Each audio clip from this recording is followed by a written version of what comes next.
सावित्री देवी 75 साल की हो गई हैं। सावित्री देवी के 3 पुत्र थे। सावित्री जी के पति का देहांत तब हो गया था जब वो 55 वर्ष की थी। सावित्री जी एक छोटे से पुराने घर में रहती थी जिसको उनके पति ने ही बनवाया था। तीनों बेटे उनके साथ तो नहीं रहते, लेकिन ऐसा एक भी दिन नहीं रहता जब वो उनसे मिलने या उनकी सेवा करने नहीं आते हो। तीनों की पत्नियां भी दिन में आती थी, यानी यूं ही समझ लीजिए कि उनका घर कभी खाली नहीं रहता। कोई न कोई वहां उनकी सेवा चाकरी में लगा ही रहता था। 3 बेटों ने अलग अलग अपना घर बना रखा था। सबकी अपनी पर्सनल लाइफ भी थी और परेशानियां भी। आदमी चाहे कितना भी बड़ा बन जाए, उनकी परेशानी कम नहीं होती। अमीर से अमीर इंसान को भी यह परेशानी होती है कि वो अमीर कैसे बना रहे। तीनों बेटों ने कई बार जिद भी की कि माँ उनके साथ जाकर वहाँ रहे, लेकिन उन्होंने कहा कि वो यहीं रहेंगी। उसी घर में उन्हें और कहीं चैन नहीं आता। आप ऐसा बिल्कुल मत सोचिए कि यह तीनों बेटे बड़े सुपुत्र हैं, इसलिए यह अपनी माँ की सेवा में लगे रहते हैं। तीनों बेटों को उनसे ज़्यादा प्यार या लगाव की असली वजह कुछ और थी। वजह थी उनकी माँ का एक बड़ा संदूक, एक बड़ा लकड़ी का संदूक जिस पर ताला लगा रहता था। यह संदूक उनके जीवन में बहुत अहम भूमिका रखता था। इस संदूक के अंदर क्या है और कितना है, ना तो इन तीनों बेटों को पता था, ना ही इनकी पत्नियों को।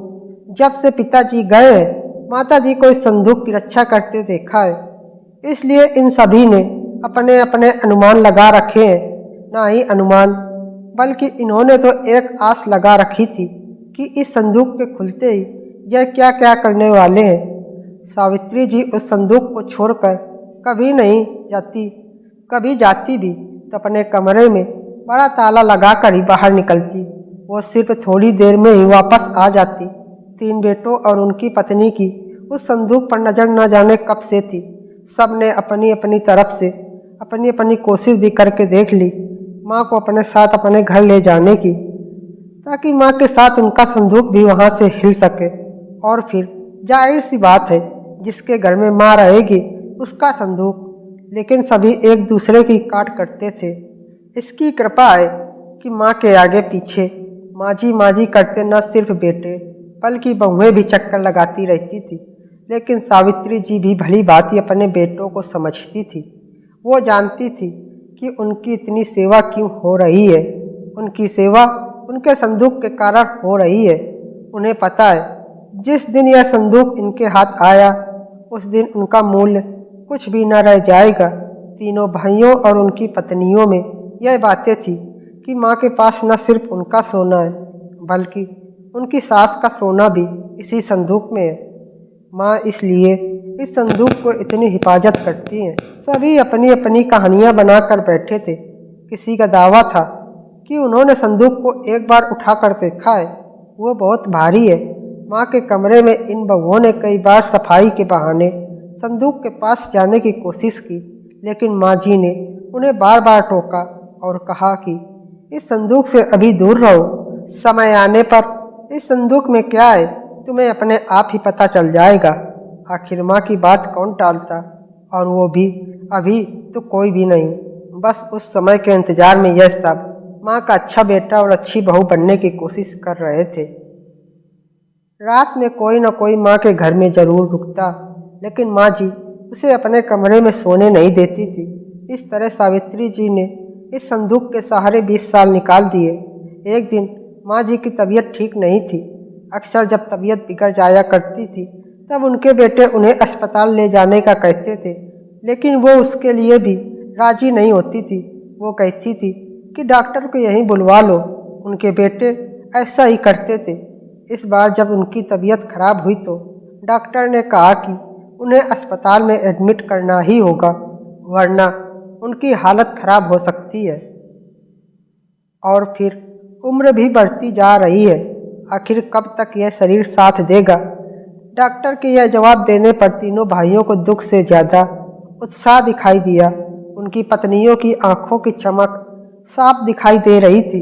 सावित्री ने उन्हें कमरे के बाहर खुस फुस करते सुना। तीनों इस बात पर चर्चा कर रहे थे कि माँ के जाने के बाद संदूक में जो भी है वो आपस में बांटा जाएगा, सबको बराबर बराबर मिलेगा। सावित्री जी ने जब यह सुना तो उनको अंदाजा लग गया कि अब समय हो गया है इन सबको यह बताने का कि आखिर इस संदूक में क्या है। उन्होंने आवाज़ लगाकर अपने तीनों बेटों और बहू को अंदर बुलाया। सबने आते ही कहा, माँ अस्पताल चलते हैं, आप वहाँ जाकर ही ठीक होगी।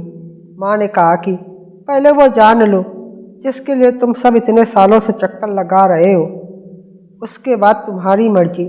इस संदूक में तुम तीनों के लिए मेरे पास कुछ है जो मैं तुम्हें आज देना चाहती हूँ। माँ ने अपने तकिए के नीचे से एक चाबी निकाली और धीरे से खड़ी होकर संदूक को खोलने के लिए नीचे झुकी। वहाँ खड़े सभी बेटे और बहुओं की धड़कन तेज थी। आज उनके बरसों का इंतजार खत्म हो रहा था। माँ ने संदूक खोला।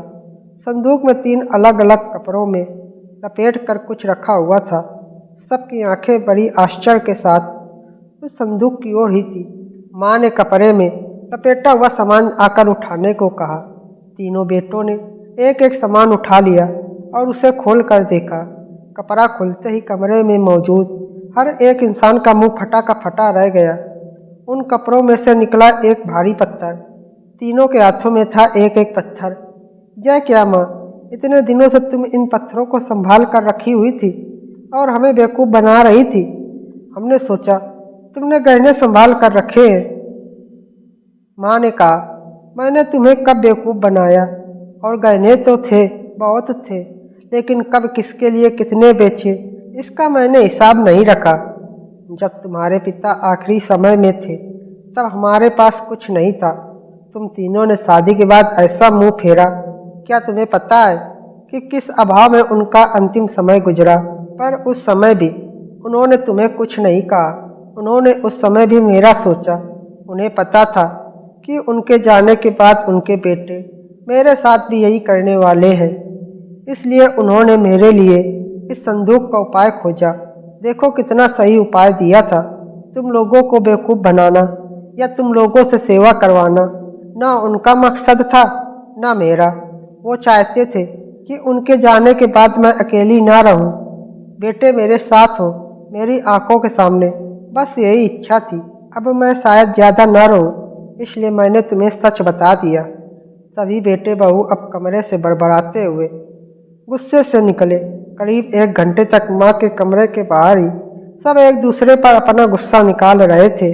बहस हो रही थी कि अब माँ को अस्पताल ले जाना है कि नहीं, और ले जाएगा तो खर्चा कौन उठाएगा। माँ जी अपने बिस्तर पर लेटी हुई सब सुन रही थी। दोस्तों, आपको यह कहानी कैसी लगी हमें कमेंट कर ज़रूर बताएं। इसी तरह की अच्छी कहानियों के लिए आप हमारे चैनल को सब्सक्राइब करें। धन्यवाद।